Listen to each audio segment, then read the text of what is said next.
ગુજરાતની પ્રતિષ્ઠિત ગવર્મેન્ટ કોલેજની હોસ્ટેલની અંદર એક વિદ્યાર્થીએ સુસાઇડ કર્યું. આ કેસ કોઈ નવો નથી. દરેક 6 મહિને એક કેસ આવો આવતો હોય છે. પણ આજે આ કેસ ઉપરથી મારે તમને ઘણી બધી વાતો કહેવી છે. જે પણ વિદ્યાર્થીઓ આ વિડીયો જોઈ રહ્યા છે એ વિદ્યાર્થીઓને એક રિક્વેસ્ટ છે કે તમારી સાથે ભણતા, હોસ્ટેલ કે પીજીમાં રહેતા, ઘરથી દૂર રહેતા તમારા મિત્રોને આ વિડીયો જરૂર શેર કરજો. અને જેટલા પણ પેરેન્ટ્સ એમના સ્ટુડન્ટ્સ એમનાથી દૂર ભણી રહ્યા છે અથવા સાથે પણ કદાચ ભણી રહ્યા છે, બરાબર, ઘરે રહીને ભણી રહ્યા છે, એમને પણ હું રિક્વેસ્ટ કરીશ કે આ વિડીયો પૂરેપૂરો તમારે જોવાનો છે. કેમ કે આ જે બનાવો બની રહ્યા છે એમાં ધીમે ધીમે વધારો થવાનો દેખાઈ રહ્યો છે. શું છે એના રીઝન્સ, કઈ રીતે બચવું જોઈએ, શું દરેકે દરેક વ્યક્તિ આ દુનિયાની અંદર છે એમના ક્યાંય કોઈના જીવનમાં પ્રોબ્લેમ્સ નથી, તકલીફો નથી, અને શું પ્રોબ્લેમ્સ છે અને તકલીફો છે તો એનું સોલ્યુશન સુસાઇડ છે? કદાચ નહીં. તો સુસાઇડના કેસથી કેવી રીતે બચવું જોઈએ, કેવી રીતે તમારે તમારા માઇન્ડનો કંટ્રોલ રાખવો જોઈએ અને કેવી રીતે જીવનની અંદર આગળ વધવું જોઈએ, દરેક વાતો હું તમને આજના આ વિડીયોની અંદર કહેવાનો છું. તો વિડીયો એન્ડ સુધી જોજો. યસ દોસ્તો, મારું નામ છે પ્રિયેશ પટેલ. મારે આ વિડીયો ચાલુ કરતા પહેલા તમને એક બે વસ્તુ બતાવી છે જે એકચ્યુઅલમાં આવ્યું છે, બરાબર. શું લખ્યું છે, હું આ વિદ્યાર્થીને પર્સનલી ઓળખતો નથી, બરાબર, મેં એની જોડે વાતચીત નથી કરી, પણ જે અહીંયા લખવામાં આવ્યું છે કે તપાસમાં એવું જાણવા મળ્યું છે કે વિદ્યાર્થીએ બ્લેડ મારીને આત્મહત્યા કરી છે. પોતાની જાત પર બ્લેડ મારીને આત્મહત્યા કરી છે. 1 જુલાઈએ એની એક્ઝામ હતી, મતલબ હમણાં જ 1 જુલાઈએ એની એક્ઝામ હતી, જેના મૃતક મોબાઈલની સાથે ઝડપાયો હતો. મતલબ એ એક્ઝામની અંદર મોબાઈલની સાથે ઝડપાયો છે, બરાબર. એક્ઝામ આપવા ગયો હશે, ડરના લીધે એણે કદાચ મોબાઈલ સાથે રાખ્યો હશે અને પકડાઈ ગયો હશે, બરાબર. જેથી ભવિષ્યના અંગે ડર લાગતા મૃતકે આ પગલું ભર્યું હોવાનું સામે આવ્યું છે. હવે સૌથી પહેલી વાત, આની અંદર હું અમુક કેસમાં તો વિદ્યાર્થીનો વાંક પણ ગણું છું, આમનો નહીં. આવા ઘણા બધા વિદ્યાર્થીઓ છે કે આખું સેમિસ્ટર તમે વાંચતા નથી, એન્જોય કરો છો. એક્ઝામના ટાઈમે જ્યારે તમને ડર લાગે છે, બરાબર, આ વસ્તુ તમારી સાથે પણ બની હશે. જો બની હોય તો કોમેન્ટમાં કહેજો. આપણે એક દિવસ પાર્ટી કરી લઈએ છીએ, બીજા દિવસે એક્ઝામ છે, માનો આગલા દિવસે ફ્રેન્ડની પાર્ટી છે, આપણે પાર્ટી કરી લઈએ છીએ. પાર્ટી પતાવીને જ્યારે આપણે ઘેર આવીએ છીએ ત્યારે મગજમાં વિચારો આવે છે કે ભાઈ પાર્ટી તો કરી લીધી, પણ કાલે એક્ઝામ છે, હવે એનું શું? તમને બહુ રિગ્રેટ થશે એ દિવસે, 100% રિગ્રેટ થશે. પણ નેક્સ્ટ ટાઈમ તમે ફરીથી એક્ઝામ અને પાર્ટીને પસંદ કરશો. 6 મહિના કે 4 મહિનાના સેમિસ્ટરમાં તમે પ્રોપર તૈયારી કરતા નથી અને પછી એક્ઝામમાં પાસ થવા માટે કાં તો ચીટ લઈને જાઓ છો, કાં તો બુક લઈને જાઓ છો, કાં તો આજુબાજુ વાળામાંથી જુઓ છો અને કાં તો મોબાઈલ લઈને જાઓ છો. નથી પકડાતા ત્યાં સુધી તો કોઈ ચિંતા નથી. ચોર ચોરી કરે પણ એ પકડાય તો ચોર કહેવાય. મતલબ નથી પકડાતા ત્યાં સુધી તો કંઈ વાંધો નથી. એક વખત ચોરી કરવાની હેબિટ પડે એટલે તમે બીજી વખત ચોરી કરો. જે વખતે તમે પકડાવો એટલે તમારી પર યુએફએમ લાગે એટલે કદાચ ભવિષ્યના ટેન્શન તમને આવવાના ચાલુ થઈ જાય, બરાબર. સમાજમાં તમારું નામ ખરાબ થવાના ટેન્શન આવવાના ચાલુ થઈ જાય અને પછી આ રસ્તા તમને મળે. તો શું આ એ વસ્તુનું સોલ્યુશન છે? કદાચ તો નથી જ. અને એકચ્યુઅલમાં દરેક વસ્તુનું સોલ્યુશન શું છે? Regular study. જો તમે રેગ્યુલર સ્ટડી કરી રહ્યા છો તો આવા એક પણ વસ્તુમાં વિચારોમાં તમારે પડવાની જરૂર નથી.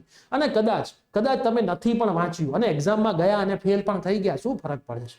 કોઈ ફરક. એક એક્ઝામમાં ફરક પડવાથી આજકાલ છોકરાઓ મેસેજ કરતા હોય છે કે સાહેબ મારે એક મિડસેમમાં હું ફેલ થયો, કાં તો એક યુનિવર્સિટીની એક્ઝામમાં ફેલ થયો, મારા પ્લેસમેન્ટનું શું? આ જીવનમાં તમે પ્લેસમેન્ટ લેવા માટે જન્મ લીધો છે, બીજો કોઈ ગોલ જ તમારા જીવનનો નથી. બસ પ્લેસમેન્ટ મળી જાય. ક્યારેય તમે પ્લેસમેન્ટ વિચારો છો, ક્યારેય તમને એવું થયું તમારું પ્લેસમેન્ટ ફક્ત 4,000 રૂપિયા વાળી કંપનીમાં થશે તો શું થશે? તમારા વિચારો તમે બહુ લિમિટેડ કરી નાખ્યા છે. જો તમે તમારા વિચારોને મોટા કરશો ને તો પ્લેસમેન્ટ નહીં, તમે પોતે પ્લેસમેન્ટ આપશો એના લાયક છો, બરાબર. તો એક વર્ડ તમારે બદલવાનો છે કે સાહેબ મારું પ્લેસમેન્ટ થશે. તમારે એ વર્ડ બોલવાનો છે કે સાહેબ હું કેટલા લોકોનું પ્લેસમેન્ટ કરાવી શકીશ એ મને કહો. મારામાં એવી તો કઈ કેપેબિલિટી છે. હું આગળ અમુક વસ્તુ વાંચીશ કે કોલેજમાં 20 વર્ષનો વિદ્યાર્થી છે અને એ કોલેજની અંદર બધા જ રૂમ ખંડેર જેવા છે. 435 નંબરનો બ્લોક છે. આ બ્લોકની અંદર છે ફોટોગ્રાફ આપણે બ્લર કરી નાખ્યો છે, બરાબર. અને ગળા અને હાથના ભાગે બ્લેડ મારી છે. મતલબ કેટલી હિંમત જોઈએ આ વસ્તુ કરવામાં.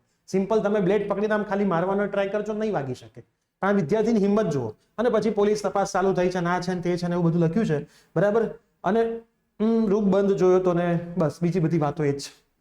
તો મારે તમને જે વાત કરવી છે મેઇન એ જ વાત કરવી છે કે જીવનની અંદર આવતી તકલીફોના દરેક તકલીફોના સોલ્યુશન આ વસ્તુ નથી, બરાબર. તકલીફ એટલા માટે જ આવી છે કે એના પછી આવનારી સારી જિંદગી તમને અહેસાસ કરાવશે કે તમે તકલીફમાંથી બહાર આવ્યા છો. અને જેટલા લોકો એમની તકલીફમાંથી બહાર આવ્યા છે એ એકના એક દિવસ બહુ સારી જગ્યાએ પહોંચ્યા છે, બરાબર. ઇન્ડિયા વર્લ્ડ કપ હારી ગયું, બહુ મોટી તકલીફ હતી, પણ T20 વર્લ્ડ કપ જીત્યું, બરાબર. જો ઇન્ડિયા વર્લ્ડ કપ હારીને બેસી ગયો ભાઈ આપણે હવે ક્રિકેટમાં કઈ ના થાય, બંધ કરી દો, ક્રિકેટ નામની ગેમમાં રમવાનું જ બંધ કરી દઈએ, તો શું એ ક્યારેક T20માં વર્લ્ડ કપ જીતી શકી હોત? ક્યારેક કોઈક વ્યક્તિ એક એક્ઝામમાં ફેલ થાય છે તો શું એ બીજી એક્ઝામમાં પાસ જ નથી થતો?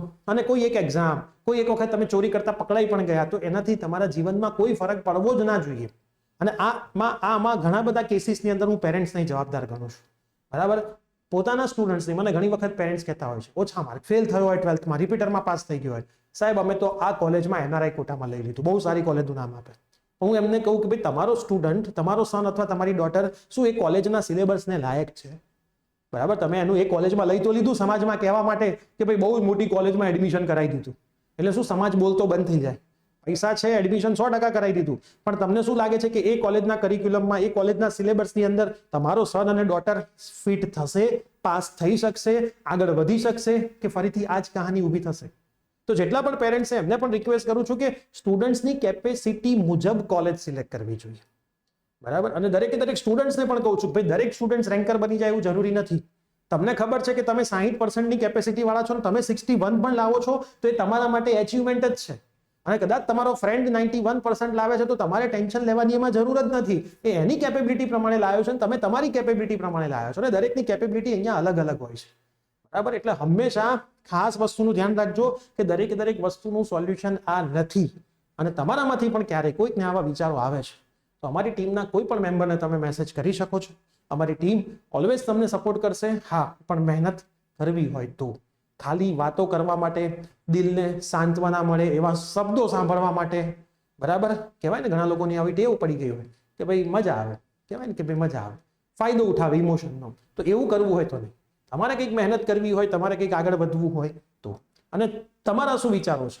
શું દરેકે દરેક વસ્તુનું સોલ્યુશન આ જ હોય?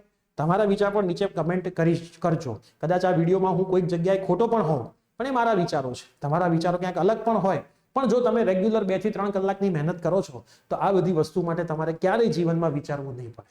બરાબર, મને બહુ દુઃખ સાથે આ મેસેજ, આ વિડીયો બનાવવો પડે છે કે ચલો કોઈક પેરેન્ટ્સ, આ સ્ટુડન્ટ્સે તો આ પગલું ભરતા કદાચ 6 થી 7 સેકન્ડ થઈ હશે, પણ એની પાછળ એનું આખું ફેમિલી જે અત્યારે હેરાન થશે, એમની આખી સોસાયટી જે અત્યારે હેરાન થશે, એની તો આ ભાઈને ખબર જ નથી ને.